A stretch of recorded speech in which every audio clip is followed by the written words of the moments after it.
You got it, huh? Oh, poor baby. You got spines just about everywhere. He is in pretty rough shape.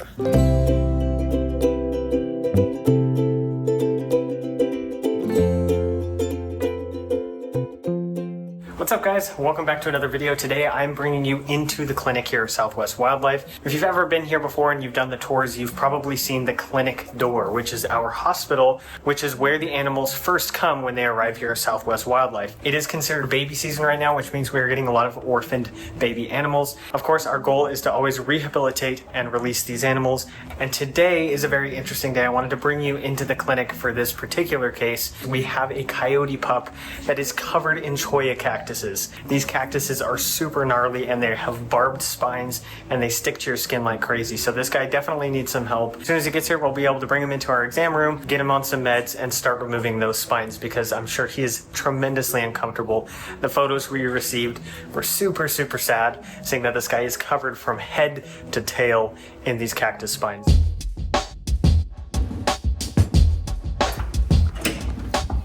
You got it, huh? Oh, the majority are off though. That's good. The big ones off the here. If you want to walk all the way back here. This is just one of our many amazing rescue volunteers that make any of this possible. Our volunteers are all over the valley, ready to rescue and transport these animals to the clinic, making any of the medical care that we do for these animals possible. We are starting off by getting an initial weight of this coyote before finally being able to start the process of getting these cactus spines out of the coyote's skin. Okay, so starting off, I'm just going to give him some sedative medication so that this doesn't hurt as much as it is.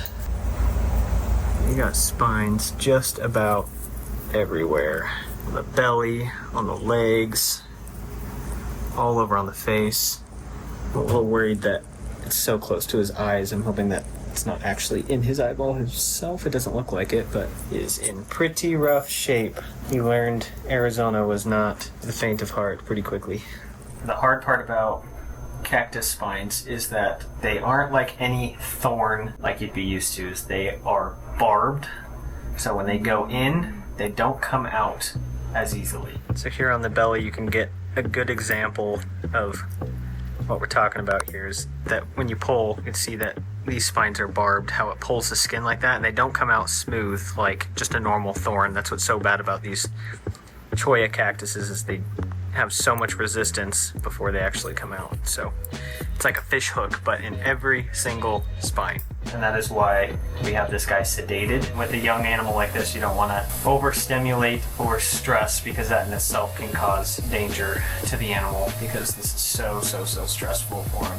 But he's going to be a little sore after this, but thankfully he's not feeling the majority of this.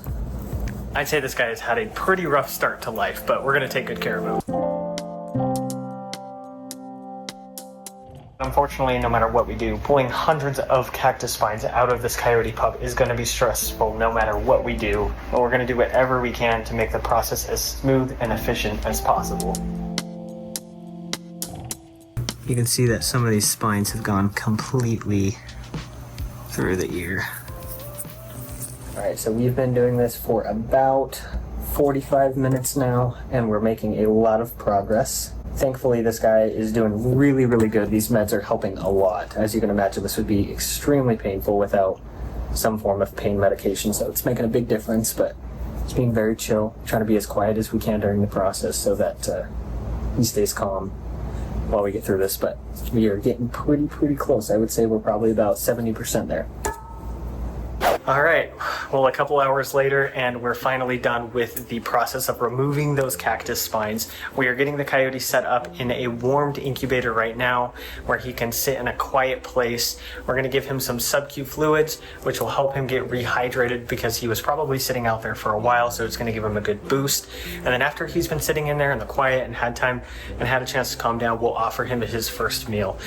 First roadblock down to his rehabilitation process, one step closer to being released back back into the wild. He's still got some time to go. We got to get him all raised up to a big adult coyote and get him prepped to go back out into the wild, so that can take some time. But we are one step closer, so we could not be more excited. Hopefully this was his hardest obstacle that he's going to have while he's here, and the rest is smooth sailing. If you want to follow along on some of these animals' journeys, please consider subscribing and follow us. It brings awareness to what Southwest Wildlife has been doing for 30 years, and your support means the world. Thanks for following us along today here in the clinic, saving one life at a time. We'll see you guys later.